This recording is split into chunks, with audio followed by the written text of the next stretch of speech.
tu comprenais son avenir. Les arbres meurent, les rivières tarissent, protégeant la vie, sauvant notre environnement en péril.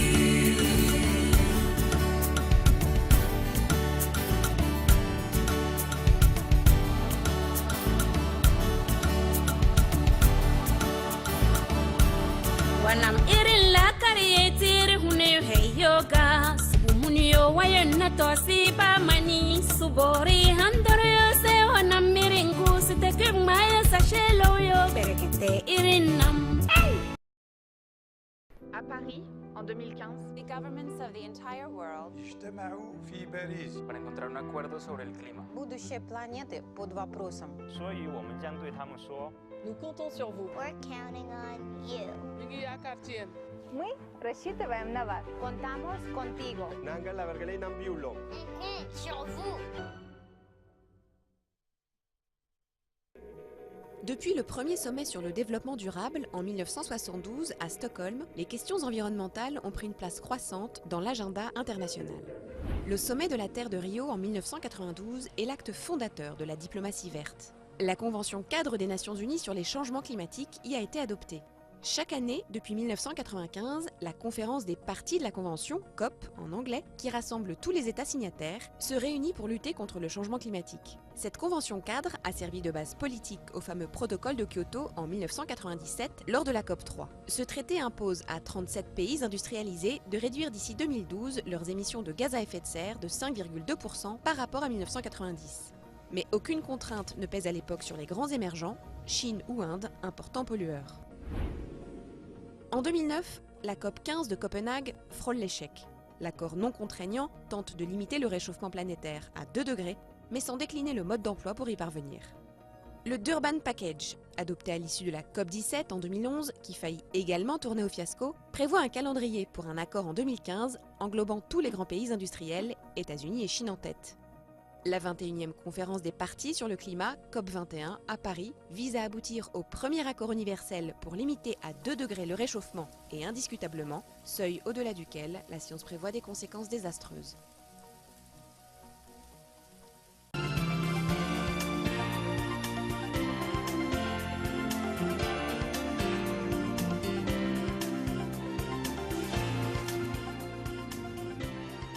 Oui, bienvenue sur Matin Environnement. Ça parle aujourd'hui est protégé et changement climatique. On reçoit un invité dans un instant pour en parler. Mais suivons tout d'abord ce reportage réalisé par Nature Tropicale. Conservation de la biodiversité et adaptation au changement climatique, source de progrès, de stabilité et de développement durable en Afrique occidentale et centrale. C'est le thème retenu pour le 2e forum régional de la conservation de l'Union internationale pour la conservation de la nature UICN en Afrique centrale et occidentale. Cette rencontre s'est tenue du 2 au 5 novembre 2015 au Centre international des conférences de Bamako au Mali. La cérémonie d'ouverture a été présidée par Mme Keïta Aminata Maïga, Première dame de la République du Mali. Cette cérémonie a été marquée par 7 allocutions, dont celle de M. Moriba Momoko du Comité national des membres de l'UICN du Mali, qui a présenté ses remerciements à tous les acteurs qui ont œuvré à la tenue du forum, en particulier les hautes autorités maliennes, notamment la Première dame et le ministre de l'Environnement, de l'Assainissement et du Développement durable, qui ont accepté d'abriter et de soutenir financièrement et logistiquement cet important événement aux côtés du secrétariat de l'Union. Dans son allocution, Mme Inger Andersen, directrice générale de l'UICN, a souhaité la bienvenue aux participants à ce forum régional de la conservation. Elle a insisté sur la position stratégique de la région d'Afrique centrale et occidentale dans la conservation, l'impératif imposé par les pressions diverses sur la biodiversité et la nécessité de trouver un équilibre entre développement et conservation de la nature. Pour réaliser cet impératif, L'agenda post-2020 et la récente adoption des objectifs de développement durable, ODD, doivent retenir l'attention des participants au forum au cours des discussions, a-t-il retenu. Le forum est structuré autour de 2 axes d'importance pour la vie de l'Union, technique et organisationnelle. L'axe technique a été organisé autour de 4 sessions. La première a traité des questions de politique et stratégie de conservation de la biodiversité, de l'économie verte, la résilience et l'adaptation des communautés au changement climatique, du financement de la conservation et du changement climatique et du contenu du programme quadriennal 2017-2020. Au niveau de l'axe organisationnel, les thèmes suivants ont été discutés. Le Congrès mondial de la nature de 2016, la gouvernance de l'UICN, les commissions thématiques de l'Union, l'Assemblée générale des membres de l'UICN en Afrique centrale et occidentale. Les différents thèmes ont fait l'objet de présentations suivies de discussions. Le Forum régional de la conservation des membres de l'UICN en Afrique centrale et occidentale a ainsi permis d'atteindre les résultats encourageants, à savoir l'identification des principaux défis de la conservation et de l'utilisation durable des ressources naturelles dans la région, le partage des expériences réussies en matière de réponse aux défis environnementaux.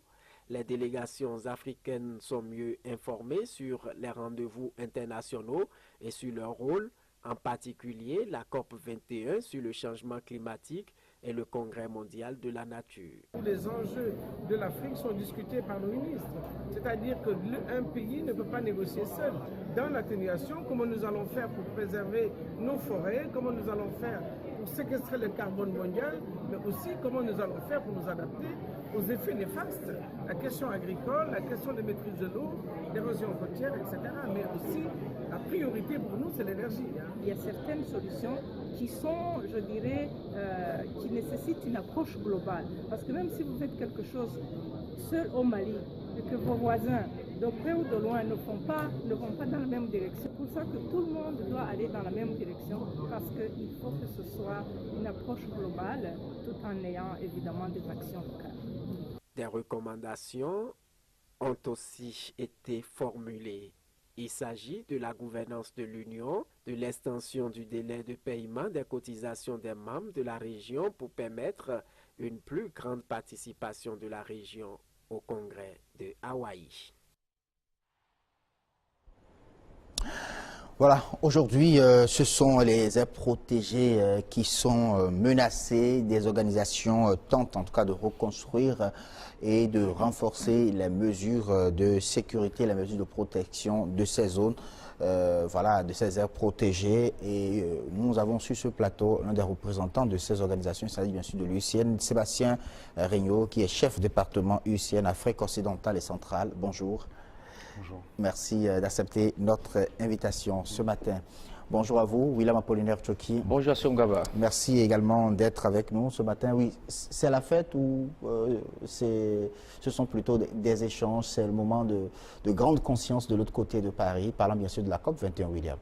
Je crois que c'est loin de la fête, c'est quand même le moment pour prendre de grandes résolutions, surtout permettre aux populations, surtout mondiales, de vivre dans un cadre plus attrayant, plus gai, parce que comme vous l'avez dit avec José tout à l'heure sur ce plateau, il fait chaud, on ne sait plus si on est en saison pluvieuse ou en saison sèche, vraiment. Donc comment faire pour permettre à la population quand même de bien distinguer les saisons? Il faut maintenant, on sait comment faire, il faut quand même qu'on réduise un peu l'émission des gaz à effet de serre, c'est très important. C'est très très important et c'est pour cela que le rendez-vous de Paris tient et démarre donc aujourd'hui. Mais nous parlons sur ce plateau de ces aires protégées qui sont aussi menacées, très menacées d'ailleurs, et qui font que il y a maintenant ces changements climatiques dont vous parliez tout à l'heure. Tout à fait. Merci beaucoup, Songaba. Vraiment, on parle des aires protégées liées bien sûr au changement climatique. Et pour en parler dans ce plateau, Sébastien Regnault, vous l'avez dit, les chefs de département Afrique centrale, Afrique de l'Ouest, de l'UICN, l'Union internationale pour la conservation de la nature. Bonjour, Sébastien Regnault. Bonjour. Merci d'accepter notre invitation. D'abord, lié bien sûr à la COP21, est-ce que vous pouvez savoir les objectifs de l'UICN à la COP21?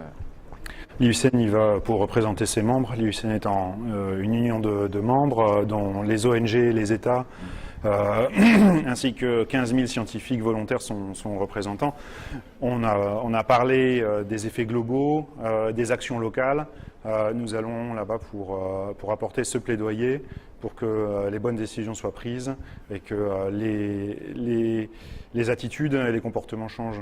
Alors, aujourd'hui, comment est-ce que le changement climatique impacte sur les aires protégées, Sébastien Rio? Alors, les aires protégées ont été utilisées comme outil d'aménagement du territoire pour préserver certaines valeurs que les populations et les dirigeants souhaitaient exploiter à long terme plutôt que d'exploiter à court terme. Maintenant, le climat changeant, les activités humaines changeantes, ces zones qui ont été délimitées ne répondent plus aux objectifs qui ont été fixés à l'origine et ces phénomènes s'accroissent. En effet, ce n'est pas que le changement climatique, ce n'est pas que les gaz à effet de serre et les changements de température, c'est une interaction avec les activités humaines. Pour ce qui est des savanes, par exemple, la gestion des feux, l'utilisation des feux pour la chasse, l'utilisation des feux pour le contrôle de la végétation, l'augmentation de la chasse aussi, la destruction des individus, et pour ce qui est des aires marines protégées sur la côte, l'augmentation du niveau de l'eau, l'augmentation de l'imprédictabilité du climat et de la météo, liée à une action humaine. Par exemple, on cherche à protéger l'estuaire de la Mono parce que l'érosion augmente.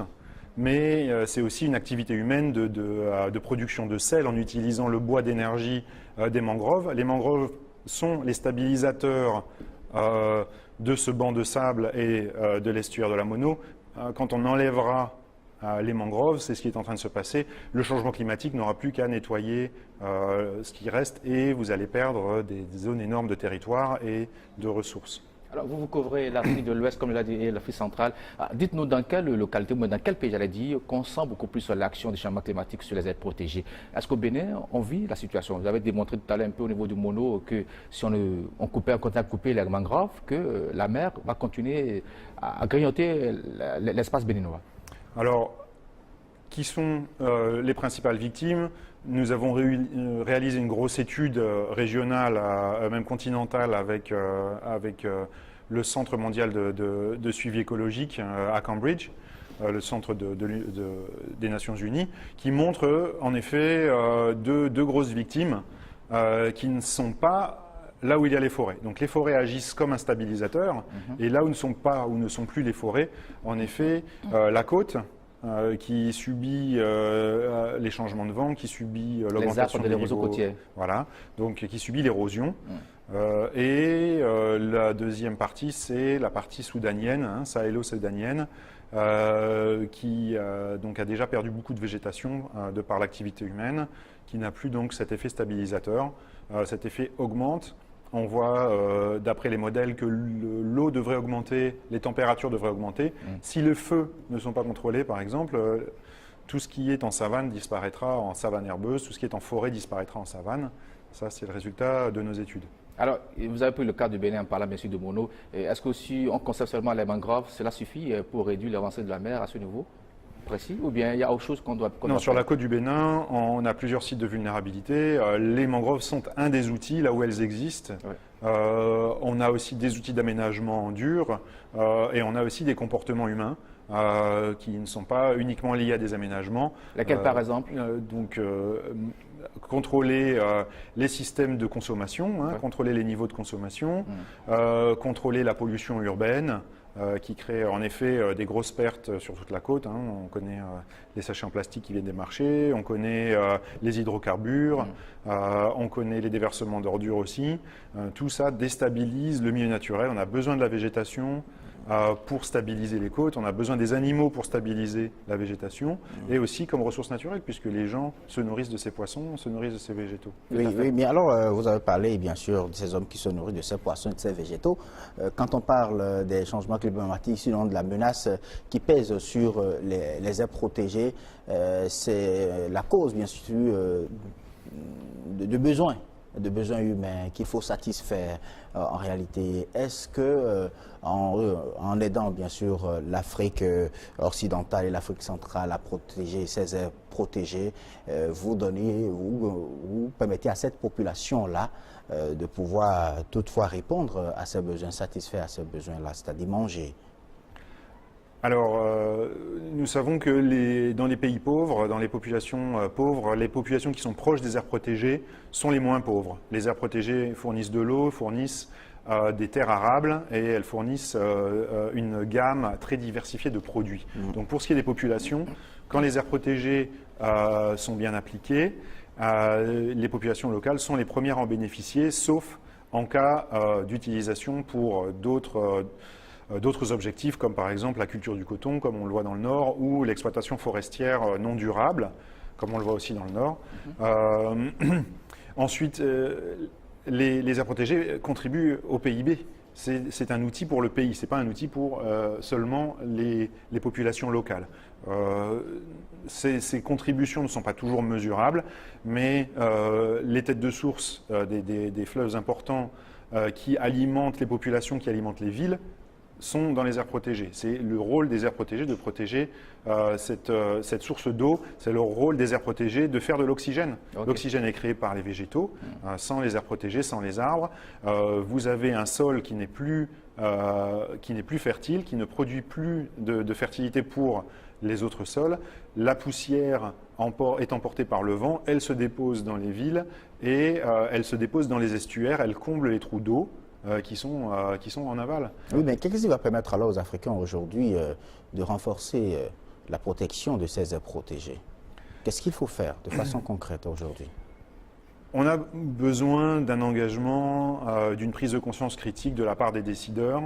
On a besoin d'établir des cadres de gouvernance, c'est-à-dire des cadres de prise de décision qui soient inclusifs, qui incluent en effet les pouvoirs décentralisés, les communautés, les collectivités locales, les départements ministériels qui s'occupent de la foresterie, de la faune et de la gestion du territoire, de la finance et bien sûr les décideurs politiques qui prennent ces décisions. On a besoin des cadres de concertation où chacun peut être entendu, chacun peut prendre une décision. Ensuite, on a besoin d'un système de mise en œuvre de ces décisions qui soit efficace. On a besoin de faire les mesures de ce qu'on protège, on a besoin de mettre en œuvre les mesures de protection, mais quand on dit protection, c'est vraiment de la conservation, c'est-à-dire c'est entre la préservation et l'exploitation. La conservation, c'est une utilisation raisonnée à long terme de ces ressources et de ces valeurs pour le partage commun. Alors, on a appris que le Bénin est suspendu de l'UICN, l'Union internationale pour la conservation de la nature. Qu'est-ce qu'il y a là-bas de cela? Ça dit que le Bénin ne paye pas ses cotisations, surtout qu'en novembre prochain, il y a un grand congrès qui aura lieu aux États-Unis par rapport à la conservation des espaces, des aires protégées, j'allais dire. Alors, l'Union, donc l'UICN, l'Union internationale pour la conservation de la nature, est financée par un grand nombre de ressources. Et elle est composée de membres, des scientifiques, des États et des ONG. Les États et les ONG payent une cotisation, en échange de quoi ils ont un droit de vote. Ils peuvent présenter des politiques, des lignes stratégiques. Ils votent pour le président, ils votent pour les conseillers, ils votent pour des décisions. Et au bout de quelques années, pour ceux qui n'ont pas payé leur cotisation, en effet, ils ne peuvent plus exercer ce droit de vote et ils ne peuvent plus bénéficier non plus des invitations au Congrès mondial de la conservation qui a lieu à Hawaï en 2016. Ok, c'est à Hawaï, c'est même plus aux États-Unis, c'est à Hawaï. C'est Hawaï, oui. En 2016. Oui, les États-Unis, c'est Hawaï. Ça veut dire que si le Bénin payait ses cotisations, pourrait participer à cette rencontre planétaire? Alors, on est en train de négocier un prolongement de la date limite, mais en effet, pour que la voix de l'État soit entendue, il faut que le Bénin finisse de couvrir cette cotisation. Pour l'instant, on a 4 membres béninois qui seront présents, 4 ONG. 4 ONG béninoises qui sont présentes à l'UICN. C'est l'État qui paie pour ces ONG ou ce sont les ONG? Non, c'est le secrétariat de l'UICN. Qui paye pour ces ONG? Oui, non, elles payent leur cotisation, mais leur participation à Hawaï est couverte par l'UICN. Par l'UICN. Voilà. Ok, mais il faut combien? C'est combien la participation, la cotisation?